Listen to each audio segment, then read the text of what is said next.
بھلا تم کو ڈھانپ لینے والی یعنی قیامت کا حال معلوم ہوا ہے؟ اس روز بہت سے چہرے یعنی لوگ ذلیل ہوں گے، سخت محنت کرنے والے تھکے ماندے دہکتی آگ میں داخل ہوں گے۔ ان کو ایک کھولتے ہوئے چشمے کا پانی پلایا جائے گا، ایک سخت خاردار جھاڑی کے سوا ان کے لیے کوئی کھانا نہیں ہوگا جو نہ مفید غذا بنے اور نہ بھوک میں کچھ کام آئے۔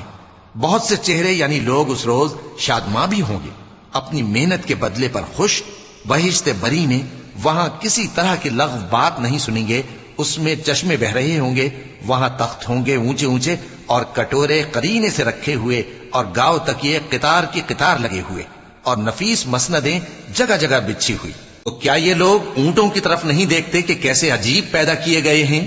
اور آسمان کی طرف کہ کیسا بلند کیا گیا ہے، اور پہاڑوں کی طرف کہ کس طرح کھڑے کیے گئے ہیں، اور زمین کی طرف کہ کس طرح بچھائی گئی؟ پس اے نبی صلی اللہ